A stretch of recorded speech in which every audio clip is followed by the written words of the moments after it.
Our next guest is a writer, a reinventor, a champion for kids, a man who turned what many saw as a limitation into the very source of his creativity.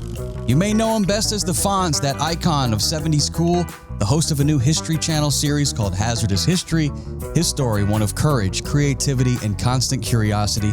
Let's welcome him back, ladies and gentlemen, Henry Winkler. What's happening, Henry? Well, can I just say, honestly, that's one of the greatest introductions I've heard in years. That's awesome. I appreciate that, Henry. You know, I'm trying to deliver the lines like you used to deliver them on the set of Happy Days. You know, that's just my job.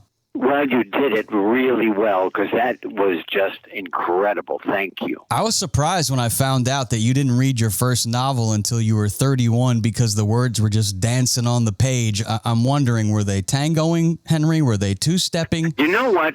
Tango is great. I used to tango with Mrs. C on Happy Days, so I'm going to go with tango. But it really was difficult for me to read. I did not read until I was 31, and the first novel I read was The Clan of the Cave Bear. And now we have Detective Duck, The Mystery at Emerald Pond, which is Lynn Oliver and my 40th book. Yeah, congratulations on that. You can go pick it up. He's a best-selling children's author, ladies and gentlemen, 40 books. It's Detective Duck. One thing I know about you, Henry, is you love a little fishing. And I hear about Emerald Pond.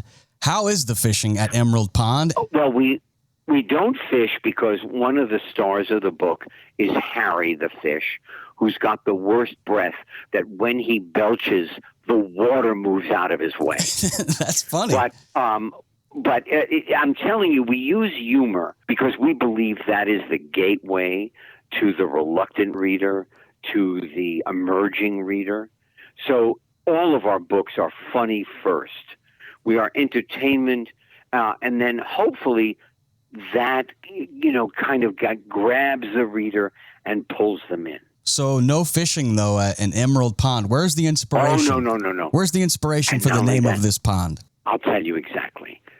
During the pandemic, Lynn said, hey, remember we wrote the Hank Zipser series, and he took out a book from the library, and it was called Detective Duck. Wouldn't that make a great character? And I said, we're doing a jigsaw puzzle right now, Stacey and I. It's of a beautiful pond in New Hampshire, and that's where the duckling lives. And then it started, and we created her pond squad, all of her friends that live around or in or on the pond. And she's also an environmentalist. She makes sure that her pond is clean and pristine. Well, the holidays are just around the corner, and you know, Henry, I'm proactive on that stuff. So I think this is the kind of book that you could put in somebody's stocking. Before you know it, it'll be Black Friday. You might as well get out ahead of it. Go pick up the brand new book. He's one of the best-selling children's authors in the world, Henry Winkler, and the new book is called Detective Duck, a wild story on Emerald Pond. I know that you have a story that I read in your book. If you want to check out his book, it's called Being Henry, the Fonz, and Beyond. I want you to take us back to the story you tell in the book when you were on the set of Happy Days. It was 1978, and a guy by the name of Robin Williams walks in as Mork from Ork. And I really miss Robin. I want you to maybe tell a story about that moment and meeting him. It was amazing. So usually we rehearse Monday morning and we shoot Friday night. And now they have this alien who is supposed to be part of the script, and they can't find the actor. So we wait and we wait. Now it's Monday, now it's Tuesday, now it's Wednesday morning. Oh, my goodness, they better find somebody because we shoot in 2 days. This very shy young man is brought onto the set by the casting director, Bobby Hoffman. And he goes, hello, hello, hello. And then he picks up a script, and it's like a volcano explodes. He never does the same thing twice. And all I knew, it didn't matter whether we were the stars of the show or not. All I knew was, here is a genius. Stay out of his way. Don't try to compete with him. And memorize your lines so tightly because you don't want to do it over and over and over again by breaking up and laughing at him.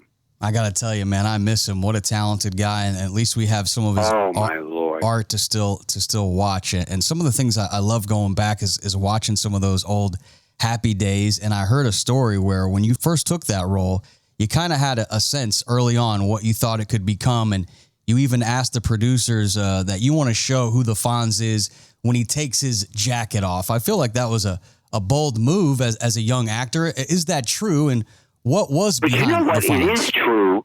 It is true, but I never thought of it as bold. I just thought of it as doing my job. That this guy is complete. He's not just one layer. So when he's in his apartment by himself, where is the humanity? What is he like? What bothers him? What touches him? And they said yes, and I said yes. And the rest is I had the most wonderful 10 years of my life. And that brought me to, I in 2003, I couldn't get hired because people said, oh, he's so funny. But he was the Fonz. So then somebody said, hey, I'll introduce you to Lynn Oliver and write books about your learning challenges. And I said, well, I can't do that because I'm learning challenged. And Lynn and I figured out our way of doing it. And here's our 40th book, Detective Duck. For the kids out there, Henry, that are struggling with reading, they have maybe an identity crisis, if you will, where they feel less than. What would you say is the gift in that struggle? I'll tell you exactly. You don't know what you can accomplish just because school is hard and maybe your grades are not great. It has nothing to do with how brilliant you are, with how amazing your imagination is.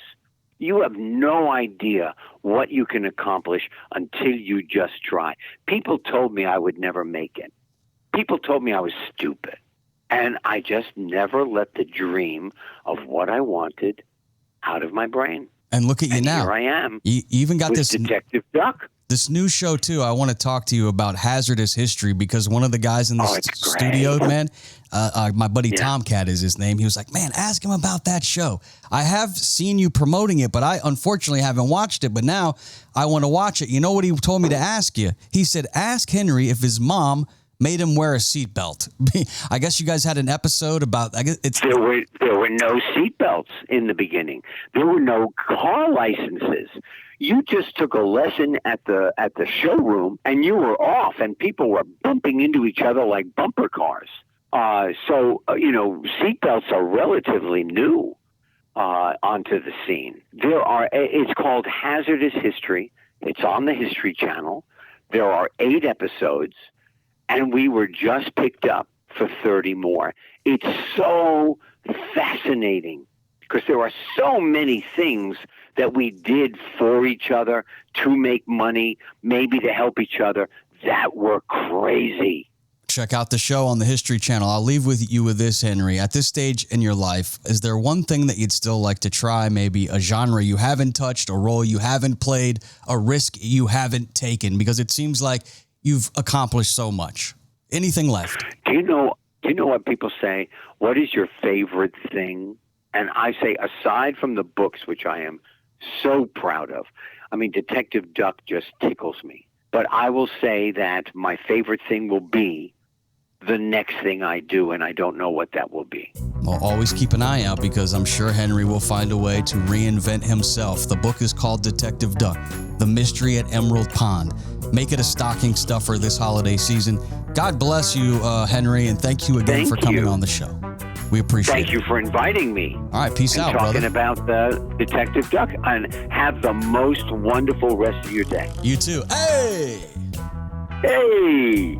Nice. All right, see you, Fonzie. Bye.